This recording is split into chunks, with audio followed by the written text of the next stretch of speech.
بسم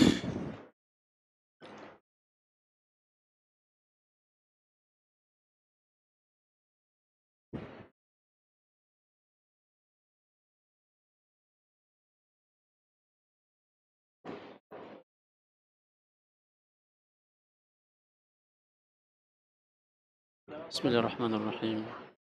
السلام عليكم ورحمة الله وبركاته. إن الحمد لله نحمده ونستعينه ونستغفره ونعوذ بالله من شرور أنفسنا ومن سيئات أعمالنا. من يهده الله فلا مضل له ومن يضلل فلا هادي له. أشهد أن لا إله إلا الله وحده لا شريك له وأشهد أن محمدا عبده ورسوله.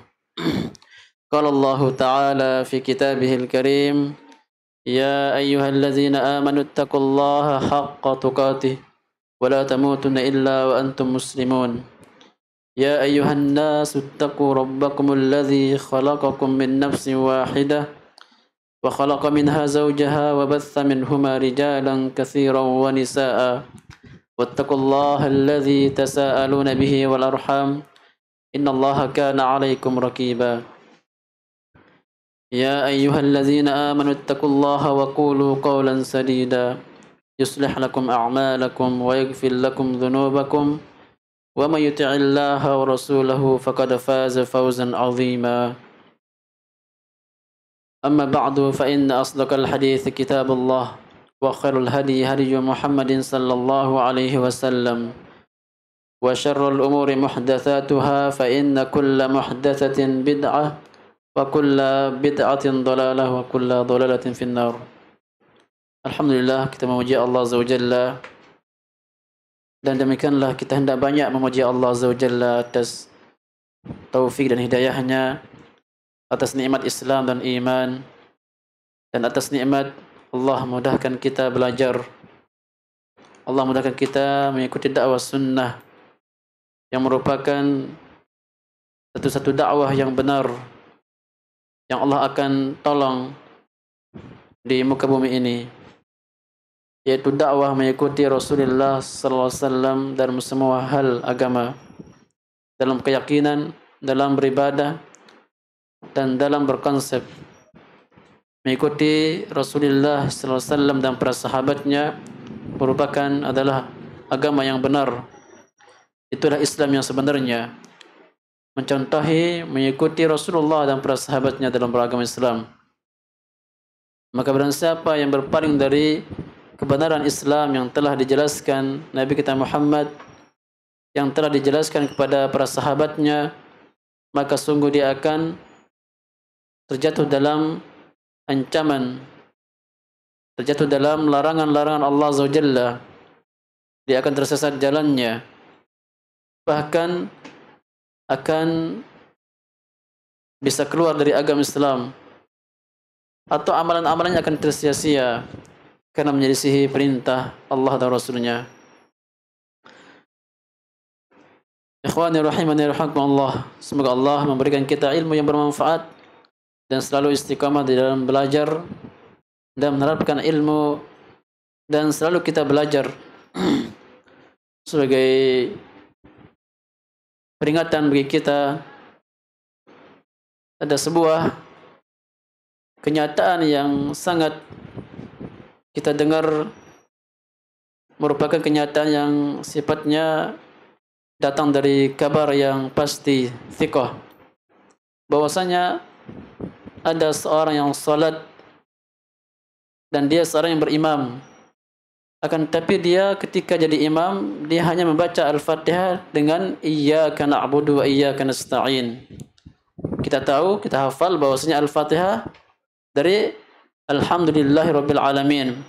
Bagi ulama yang mengatakan Al-Fatihah awalnya Bismillahirrahmanirrahim, maka itu awalnya. Yang jelas ada seorang yang menjadi imam, seorang awam di sebuah masjid masyarakat, dia hanya membaca iyyaka na'budu wa iyyaka nasta'in ihdinas siratal mustaqim sampai akhir. Tidak membaca Alhamdulillahirabbil alamin, Ar-Rahmanir Rahim, Maliki Yaumiddin. Maka ini adalah sebuah kebatilan, sebuah kesesatan yang nyata. Tidaklah ia mempelajari dan mengetahui dampak daripada perbuatannya ini. Tidak mau belajar, bertanya kepada orang alim, para ulama, atau membaca kitab para ulama. Namun anehnya diingatkan oleh banyak orang, bahkan dari semua jamaah, bahkan mungkin dari Jum'iyah keagamaan negara kita, diingatkan, akan tapi dia masih dalam keadaan seperti itu. Artinya adalah bahwasanya salat yang dilakukan setiap hari tidak sah. Kenapa? Karena Al-Fatihah merupakan rukun dalam salat dan dia tidak membaca rukun. Jangankan tidak membaca 3 ayat. Dalam kasus ini, dalam kisah ini ada 3 ayat yang tidak dibacanya. Alhamdulillahirabbil alamin, Ar-Rahmanir Rahim, Maliki Yaumiddin, 3 ayat tidak dibacanya. Ini sebuah kebatilan dan juga dapat dipastikan akan tidak sah salatnya. Jangankan hal ini, seorang yang menjadi imam akan tapi ada beberapa huruf, 1 huruf, 2 huruf tidak dibacanya, tidak sah salatnya. Karena Al-Fatihah itu lengkap dengan huruf-hurufnya dan harakat-harakatnya dan harus dibaca dengan lengkap. Makanya seorang yang tidak benar bacaannya, tidak jelas huruf-hurufnya, diwaspadai tidak sah. Atau kalau seorang memang tidak belajar, kalau berbeda kalau orang yang sudah belajar, akan tapi memang tidak bisa diperbaiki, lain ceritanya. Sudah belajar, akan tapi tidak bisa dirubah huruf tersebut. Ini bisa dikatakan bawaan orang.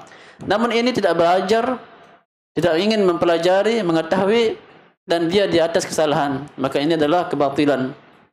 Jadi kisah yang saya dapatkan dari kabar yang sangat terpercaya dari orang yang tinggal di sekitar masjid tersebut, kalau imam dia hanya baca iyyaka na'budu wa iyyaka nasta'in, salatnya tidak sah. Bayangkan bertahun-tahun dia salat, bertahun-tahun dia jadi imam dalam keadaan seperti itu, dan orang yang bermakmum di belakangnya wajib pindah masjid, wajib mencari masjid yang lebih sempurna bacaannya, wajib hukumnya, karena tidak sah salatnya. Bayangkan bertahun-tahun dia demikian. Kalaupun dia sudah tua, maka berarti puluhan tahun. Maka benarlah apa yang Nabi SAW sabdakan dalam hadis yang dihasankan oleh Syekh Al-Albani. Beliau mengatakan, inna ahadakum la yusalli sittina sanah. Sesungguhnya kalian ada di antara kalian salat sebanyak 60 tahun. Umurnya berarti umur kita antara 60 atau 70. Wa qalilun wa aqallu man yajuzu zalik, sedikit orang yang lebih daripada 60-70 tahun. Bayangkan umurnya misalnya 60 tahun, 70 tahun dan dia masih seperti itu. Karena ketika diingatkan dia mengatakan kalau ingin salat di sini silakan, kalau tidak cari di masjid lain. Jadi dia mengelak di atas kebatilan seperti itu. Nauzubillah, kebodohan, kejahilan yang merajalela, dan kita berharap memohon kepada Allah agar kita selamat dari fitnah tersebut. Maka dalam hadis tadi, inna ahadakum la yusalli sittina sanah, sesungguhnya ada di antara kalian yang salat sebanyak 60 tahun, ma qabilallahu walau sajadah wahidah, akan tapi Allah tidak terima salatnya walau hanya 1 rukuk, 1 sujud Allah tidak terima. 60 tahun di salat artinya tidak ada salat yang diterima selama 60 tahun. Apa sebabnya? La'allahu yutimmu ruku' wa la yutimmu sujud. Barangkali dia menyempurnakan rukuknya akan tapi sujudnya tidak sempurna. Wala'allahu yutimmu sujud wa la yutimmu ruku'. Akan tapi barangkali dia sempurnakan sujudnya, rukuknya tidak. Sebaliknya tadi dia sempurnakan rukuknya akan tapi sujudnya tidak. Ini gambaran hadis ini tidak tumaninah. Karena dalam hadis disebutkan bahwasanya Nabi melihat seorang yang salat yang sangat cepat sekali. Yangkur. Bahasa Arabnya, bahasa hadisnya yangkur. Jadi seperti burung yang mematuk makanannya saking cepatnya. Ayam ketika mematuk makanan biji jagung, biji beras, cepat sekali.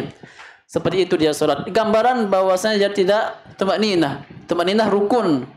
Tumaninah rukun. Maka barang siapa yang meninggalkannya maka tidak sah salatnya. Nabi melihat seorang yang salat seperti ini, maka beliau mengatakan, "Lau mata hadza ala hadza lamata ala ghairi millati Muhammad." Orang ini kalau meninggal dalam keadaan salat seperti ini cepat, dia meninggal dalam keadaan tidak beragama dengan agama Nabi Muhammad SAW. Maka berbahaya sekali. Jadi dengan kejadian ini dan kisah ini, saya yakin dengan hadis Nabi tadi bahwasanya ada di antara hamba Allah yang salat seumur hidupnya akan tapi Allah tidak terima salatnya. Ya Allah, alangkah malangnya di akhirat. Dia menganggap di dunia telah banyak melakukan ketaatan. Telah banyak melakukan ketaatan, salat, puasa, zakat, akan tapi Allah tidak terima salatnya. Kita tidak masuk kepada apakah dia kafir, tidak. Kita katakan tidak sah salatnya, kena rukun membaca Fatihah. Ini bentuk kejahilan karena hawa nafsu juga dan jauhnya dari para ulama dan jauhnya dari ilmu. Maka sikap seperti ini adalah berbahaya. Maka semoga Allah Azza wa Jalla memberikan kita hidayah dan istiqamah di atas hidayah tersebut.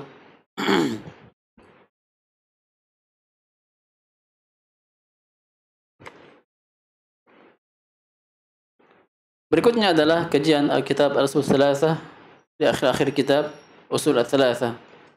Berkata Syekh Muhammad At-Tamimi dalam kitabnya Al-Usul Al-Thalathah, "Wa kullu ummatin ba'atha Allahu ilaiha rasulan." Setiap umat Allah utus bagi mereka seorang rasul. Setiap umat Allah utus seorang rasul. Umat ini banyak sekali. Sebelum kita banyak, mungkin ratusan, bukan ribuan umat. Allah utus setiap masing-masing umat rasul, seorang utusan. Min Nuhin ila Muhammad, dari Nuh, Nabi Nuh sampai Nabi kita Muhammad sallallahu alaihi wasallam, yang dengannya risalah ditutup, dengannya kenabian dan kerasulan ditutup, sebagaimana yang kita sampaikan pada kajian berlalu tentang ditutupnya kenabian dan kerasulan oleh Nabi kita Muhammad sallallahu alaihi wasallam. Dan telah kita sebutkan lelucon atau kata-kata dongeng yang dibuat oleh Musailamah Al-Kadzdzab. Alangkah hinanya ia dan alangkah beraninya dan membangkangnya Musailamah Al-Kadzdzab, laknatullah alaih. Sebenarnya kami nukil dari kitab Tafsir Ibnu Katsir tentang perkataan yang dibuat-buat kerana ia mengaku sebagai nabi, maka dia mempunyai ayat-ayat yang nyeleneh. Tugas para nabi ini yang diutus pada setiap umat, ya'muruhum bi'ibadatillahi wahdah, menyuruh mereka agar beribadah hanya kepada Allah saja, tauhid. Wa minha wa yanhahum an ibadatit tagut, dan melarang mereka dari beribadah kepada tagut. Melarang manusia, melarang umat dari generasi ke generasi Allah utus seorang nabi dan rasul, tujuannya adalah untuk beribadah hanya kepada Allah dan untuk melarang mereka beribadah kepada selain Allah, termasuk tagut. Wa dalilu qauluhu ta'ala, dan firman Allah Azza wa Jalla, dalil bahwasanya Allah mengutus para rasul untuk ibadah kepada Allah dan juga mencegah manusia dari beribadah kepada tagut. Itu dalam surat An-Nahl ayat 36. Walaqad ba'atsna fi kulli rasulin walaqad ba'atsna fi kulli ummatin rasula, dan sungguh kami telah utus di setiap umat seorang rasul, ani abudullaha wajtanibut tagut, agar mereka beribadah kepada Allah Azza wa Jalla dan meninggalkan tagut. Waftaradallahu ala jami'il ibad al-kufra bit tagut wal iman billah. Maka dapat diambil kesimpulan pemahaman dari ayat di atas, di mana Allah wajibkan kepada semua hamba, yaitu kufur, ingkar kepada tagut, benci kepada tagut, dan beriman kepada Allah saja. Qala Ibnu Qayyim rahimallahu taala, berkata al-Imam Ibnu Qayyim Al-Jauziyah rahimallahu taala dalam kitabnya Miftah, dalam kitabnya I'lamul Muwaqqi'in, makna tagut. Apa makna tagut? Allah mengharamkan tagut. Apa maknanya?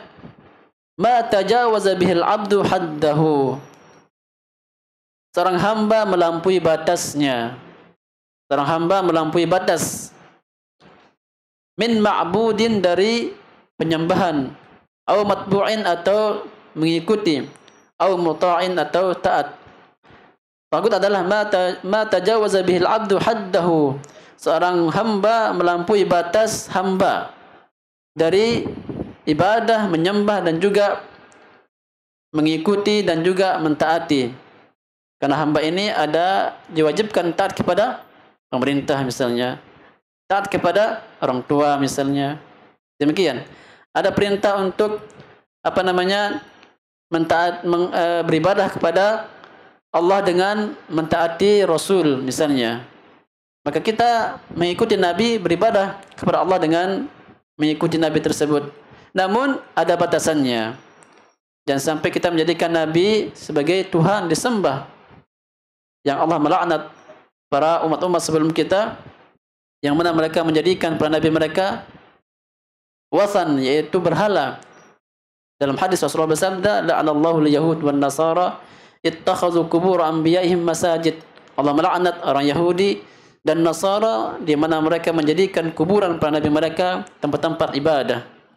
Nah, ini menunjukkan bahwasanya mereka berlebihan terhadap hak-haknya Nabi kita Muhammad para nabi mereka. Ini perkataan Ibnu Qayyim dalam kitab I'lamul Muwaqqi'in. Tagut itu adalah seorang hamba melampaui batasannya, batasan dalam beribadah dan juga mengikuti dan taat. Maka inilah tujuan Allah Azza wa Jalla mengutus seorang Rasul, memerintahkan hamba, memerintahkan umatnya kepada ibadah kepada Allah Azza wa Jalla, mentauhidkan Allah Azza wa Jalla dan meninggalkan syirik. Ini adalah ibadah yang Allah perintahkan kepada semua manusia dan jin. Jadi Allah utus Nabi kita Muhammad SAW agar menegakkan tujuan kita diciptakan, yaitu ibadah. Allah berfirman, wa ma khalaqtul jinna wal insa illa liya'budun. Tidaklah kuciptakan manusia dan jin melainkan hanya untuk beribadah kepada Allah saja. Maka pembahasan ini Syekh Muhammad At-Tamimi dalam akhir kitab Usul Thalathah beliau singgung pembahasan tauhid, beribadah kepada Allah saja dan meninggalkan syirik, meninggalkan tagut dan patung. Di awal-awal kitab Usul Thalathah beliau sudah singgung, yaitu di awal kitab beliau mengatakan, i'lam arsyadakallahu li ta'atihi. Ketahuilah, semoga Allah memberikan hidayah kepadamu untuk taat kepadanya. Annal hanifiyata millata Ibrahim, sesungguhnya hanifiyah agamanya Ibrahim, yaitu an ta'budallaha mukhlishan lahuddin. Agama Nabi Ibrahim yang disebut dengan hanifiyah adalah engkau beribadah kepada Allah saja, ikhlas untuknya. Wa bidzalika amarallahu jami'an nas, dengan demikian Allah perintahkan semua manusia. Wa khalaqahum laha, karena sebab itulah Allah ciptakan manusia dan jin untuk beribadah hanya kepada Allah semata. Baru beliau sebutkan firman Allah, wa ma khalaqtul jinna wal insa illa liya'budun. Ini di awal-awal kitab Ushul Thalathah. Kita tahu bahwasanya kitab ini ada dua pembukaan. Pembukaan yang pertama tentang ilmu, amal, dakwah, 4 kewajiban dan 3 kewajiban. Ya, kita hendak simpulkan kitab ini karena sangat berharga sekali. Kitab yang ringkas tapi sangat bermakna, sangat bermanfaat bagi kita untuk memahami pokok-pokok agama Islam. Maka kita melihat hari ini bahwasanya Syekh Muhammad At-Tamimi mengakhiri kitabnya dengan menyebut, mentahdzir dari syirik juga. Dari awal kita membahas tentang tahziran kepada syirik, dan juga beliau di akhir kitab membahas tahziran kepada tagut dan syirik. Dan kita kembali diingatkan agar kita memahami dengan benar bahwasanya tugas para nabi mencegah manusia dari kesyirikan agar manusia beribadah hanya kepada Allah dengan tauhid. Maka inilah Syekh Muhammad At-Tamimi yang sangat rahmat dan sayang, dan kita diingatkan selalu tentang tauhid dan bahaya syirik. Maka faedahnya adalah agar kita ingat kembali kita ingat pelajaran yang telah berlalu. Allah mengatakan, wa dzakir fa inna dzikra tanfa'ul mu'minin. Ingatkanlah, berikanlah peringatan, semoga dapat bermanfaat bagi orang-orang mukminin, orang beriman. Orang beriman ketika diingatkan dia akan ingat dan bermanfaat baginya. Karena lumayan udah berapa kajian kita Ushul pasti jauh pembahasannya. Diingatkan lagi di sini tentang bahaya syirik dan pentingnya tauhid. Peringatan seperti ini penting sekali karena kita seorang manusia yang selalu lupa dan akan lupa. Makanya itulah sebabnya kita dinamakan manusia, karena sifat pelupa. Seorang penyair mengatakan, wa innama summiyal insan li insihi. Hanya saja manusia dikatakan manusia karena lupanya. walal qalbu illa annahu yatakallabu, dan dikatakan hati itu hati karena memang ia berbolak-balik. Maka dengan peringatan seperti ini kita ingat tujuan inti kitab ini, dan tujuan inti kita diciptakan yaitu untuk beribadah kepada Allah dengan tauhid dan mengingkari, mengkufuri syirik, yaitu tagut. Makanya di antara doa yang paling bagus yang Nabi ajarkan kepada kita yaitu doa Allahumma ya muqallibal qulub tsabbit qalbi ala dinik. Allahumma, di antara juga Allahumma a'inni ala dzikrika wa syukrika wa husni ibadatik. Ini doa yang paling bagus kita diajarkan untuk berdoa mengucapkan Allahumma a'inni ala dzikrika wa syukrika wa husni ibadatik, dan dianjurkan untuk dibaca di setiap akhir tasyahud akhir. Sebelum salam kita selesai Fatihah, sempatkan kita baca Allahumma a'inni ala dzikrika wa syukrika wa husni ibadatik. Berikutnya, poin yang berikutnya adalah tentang tagut. Di sini Syekh Muhammad At-Tamimi menyebutkan tentang wajibnya kita kufur, ingkar kepada tagut. Apa itu tagut? Seperti beliau telah menukilkan perkataan Ibnu Qayyim, yaitu ma tajawaza bihil abdu haddah. Seorang hamba melampaui batasannya dari ma'bud, dari ibadah. Seorang hamba ibadah baik, perintah Allah, akan tapi tidak boleh gulu, tidak boleh berlebihan, tidak boleh. Seorang misalnya salat maghrib, ada ketentuannya salat maghrib berapa rakaat? 3 rakaat. Ditambahnya 4 rakaat lah, 5 rakaat, kan baik ibadah. Jangan. Ada ketentuannya, ada batas-batasannya, ini tidak boleh. Dan juga demikian ketaatan kepada Nabi kita tidak boleh berlebihan. Kita harus berjalan di atas perintah dan ketentuan yang telah dijelaskan dalam Islam. Syekh Abdul Aziz bin Baz rahimallahu taala mengatakan wa kullu man jawazal had, dan setiap orang yang melampaui batas, wa kharaja an ta'atillah, dan keluar dari ketaatan kepada Allah, yusumma tagutan, maka dinamakan tagut. Jadi kita harus pahami ini makna tagut.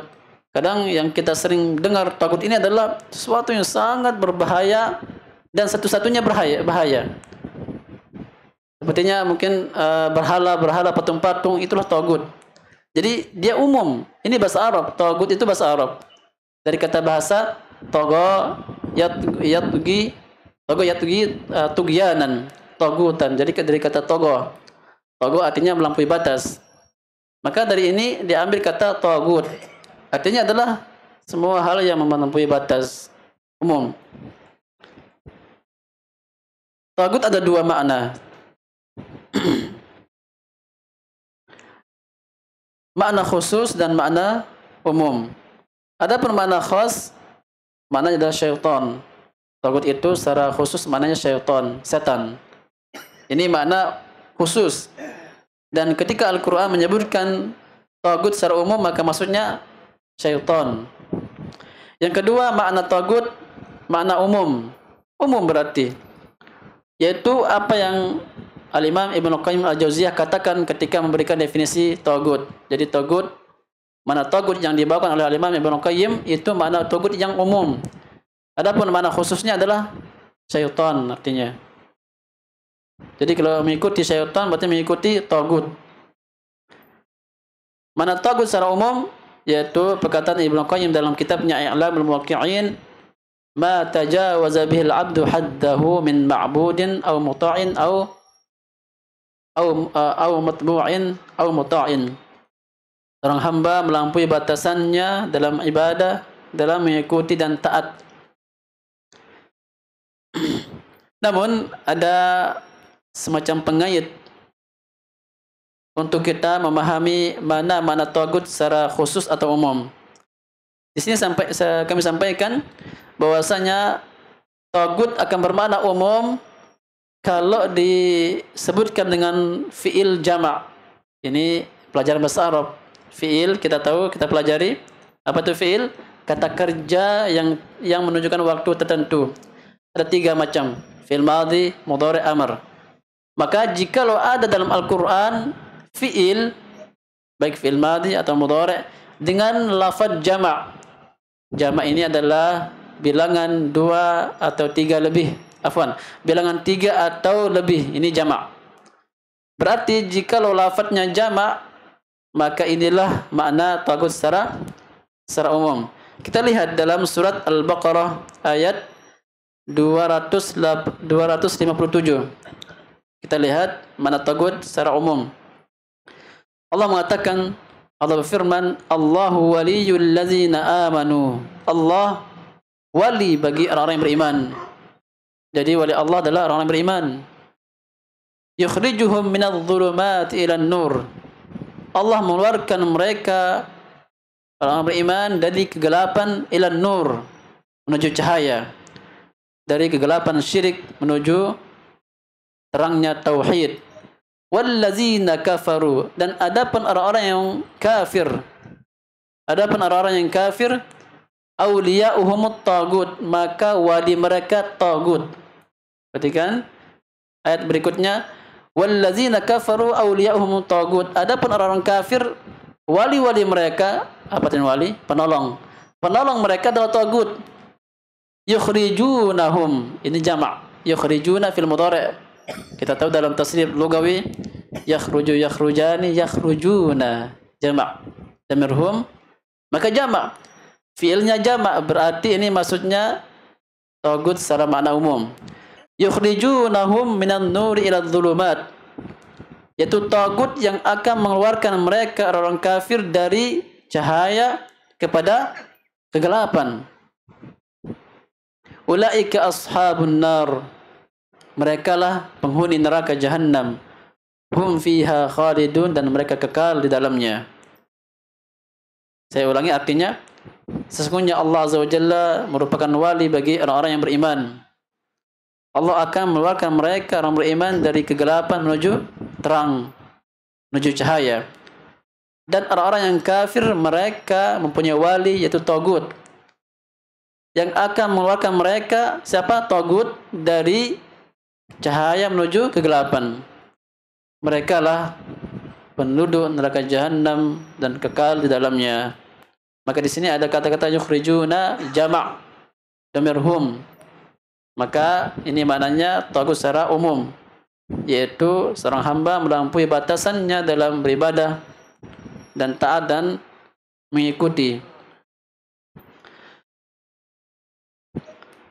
Maka tagut ini berkisar antara 3 masalah ini. Masalah ibadah, mengikuti, dan juga taat.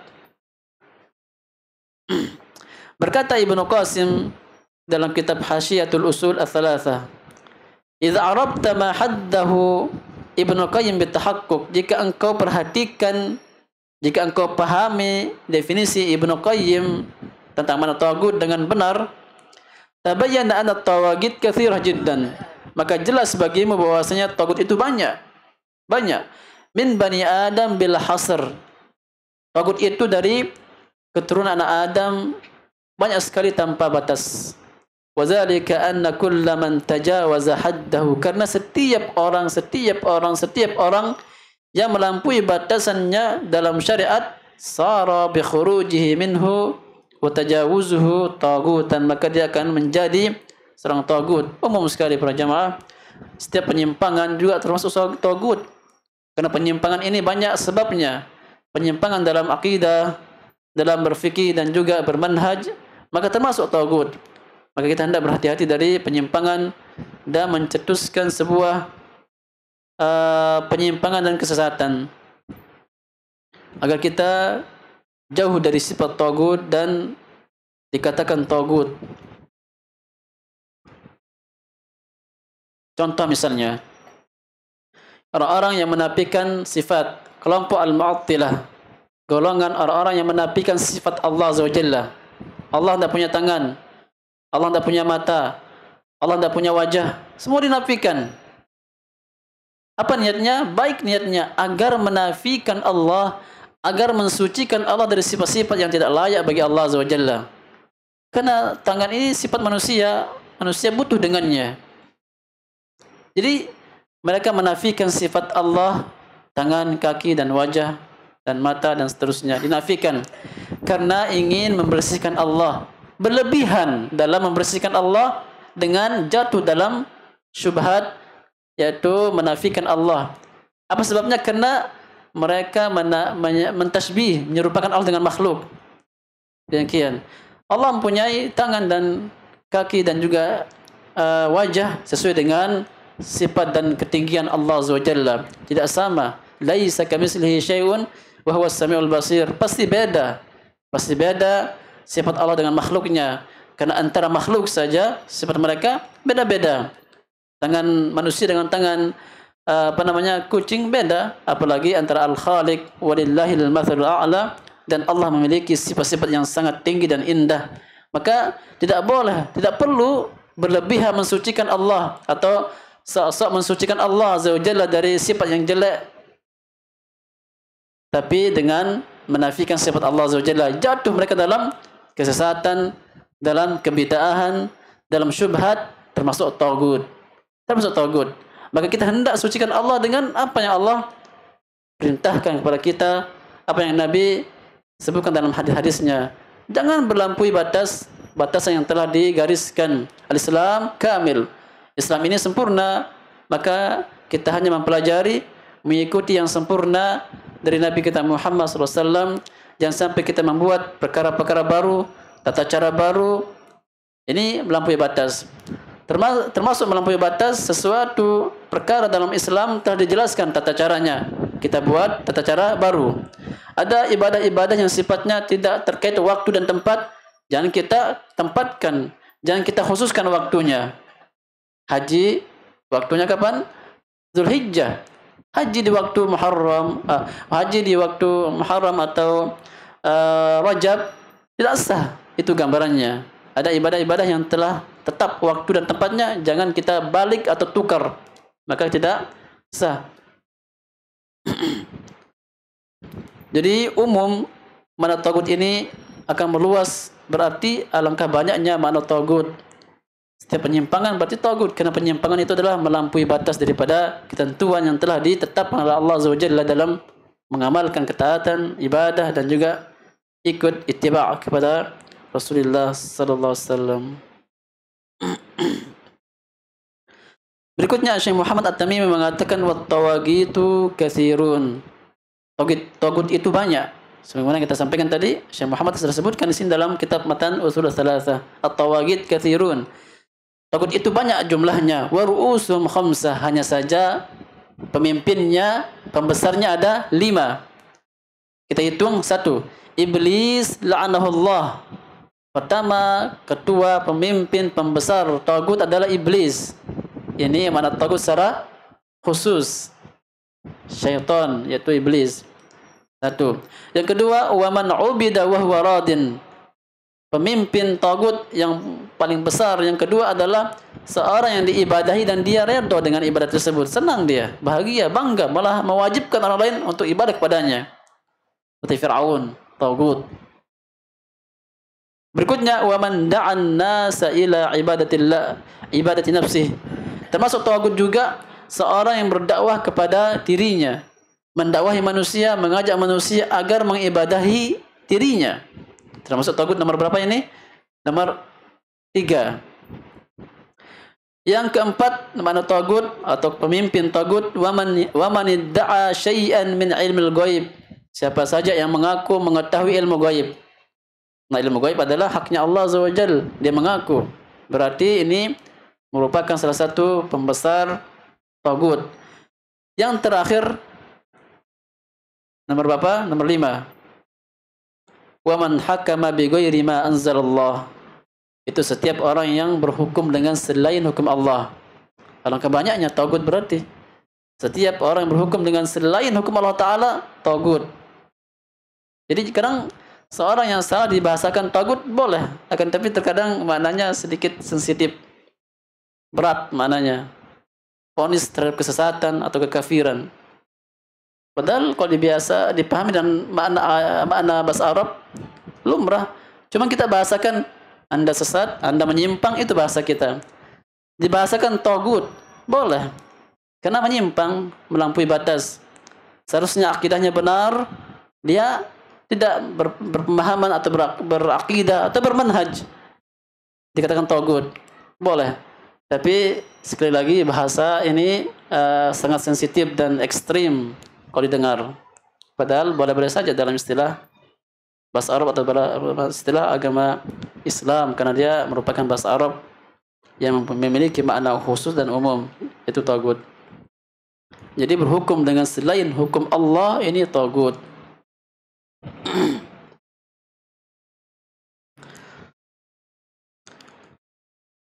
Jadi penyampaian Syekh Muhammad At-Tamimi dapat kita pahami bahwasanya tagut jumlahnya banyak sekali, akan tetapi pemimpinnya, pembesarnya ada 5 di atas yang telah kita sebutkan.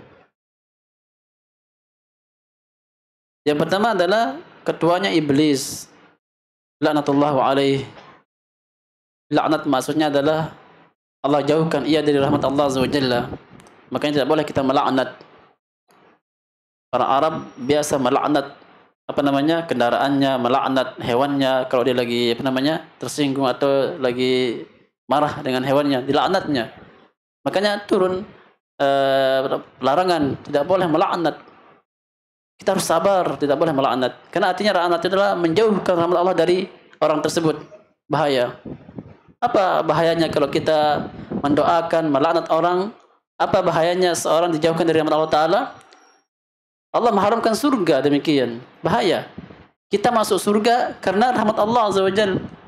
Amalan kita ini bukan penyebab kita masuk surga. Rahmat Allah yang membuat kita masuk surga. Terus kita beramal untuk apa? Untuk mencari rahmat Allah Azza wa Jalla.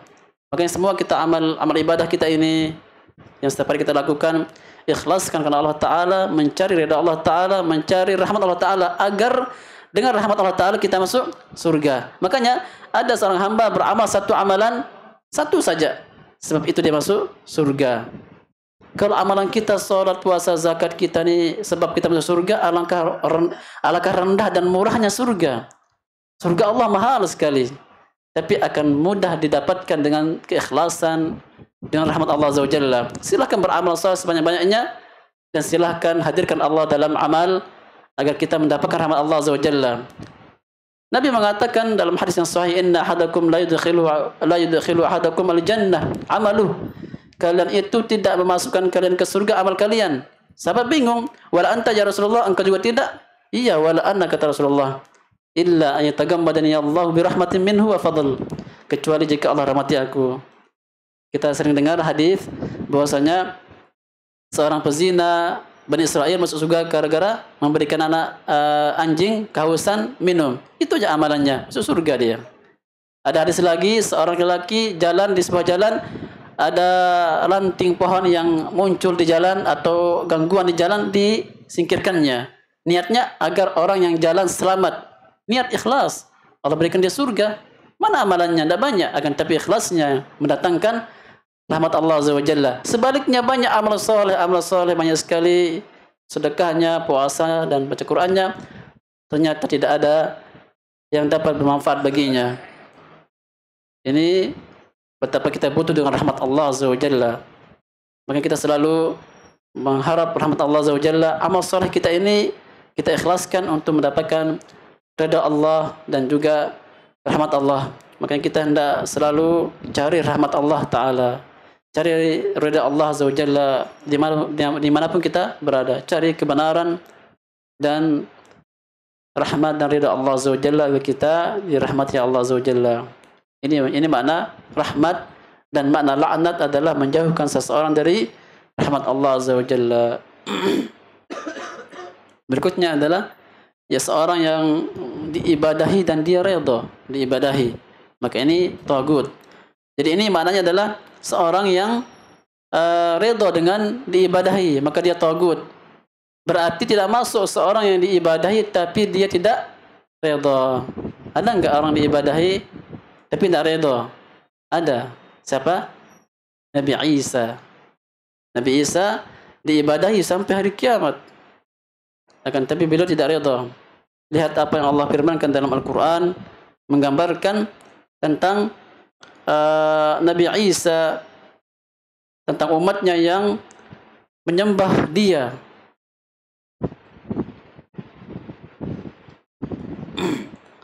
Sehingga Allah mengatakan dalam Al-Quran, wahai Musa, apakah engkau mengatakan kepada umatmu, sembahlah aku dan ibuku selain Allah. Maka Nabi Isa mengelak, menjawab, jika aku pernah ucapkan itu, engkau pasti tahu ya Allah, karena engkau tahu apa yang dalam hatiku, sedangkan aku tidak mengetahui dalam hatimu, kata Isa.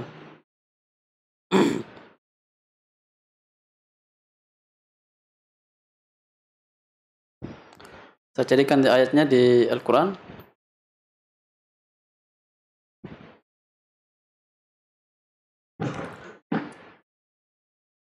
Saya bacakan dalam surat Al-Ma'idah ayat 116. Allah mengatakan, wa idz qala Allahu ya Isa ibn Maryam, ketika Allah berkata kepada Isa, wahai Isa ibn Maryam, a anta qulta lin-nas, apakah engkau mengucapkan kepada manusia, ittakhizuni wa ummi ilahaini min dunillah, jadikanlah aku dan ibuku Tuhan selain Allah. Qala subhanaka ma yakunu li an aqula ma laysa li bihaq. Subhanallah, maksudnya engkau tidak layak, tidak pantas bagiku ucapkan hal tersebut. In kuntu qultuhu faqad alimtah, jika aku pernah ucapkan, engkau pasti tahu ya Allah. Ta'lamu ma fi nafsi, engkau tahu apa dalam hatiku, wala a'lam ma fi nafsik, dan aku tidak mengetahui apa di dalam hatimu. Innaka anta 'allamul ghuyub, sesungguhnya engkau mengetahui perkara gaib, kata Isa. Ini contoh bahwasanya tidak masuk seorang yang diibadahi akan tapi tidak redha. Insyaallah kita akan sampaikan pada kajian mendatang tentang hukum orang yang berhukum dengan selain hukum Allah Azza wa Jalla, karena ini masalah yang sangat sensitif dan bagus sekali untuk kita perinci pembahasannya agar kita memahami masalah ini dengan benar. Aku qauli hadza wa astaghfirullah li wa lakum wa li sa'iril muslimin min kulli dhanbin innahu huwal ghafurur rahim. Wa akhiru da'wana alhamdulillahi rabbil alamin. Wassalamu alaikum warahmatullahi wabarakatuh.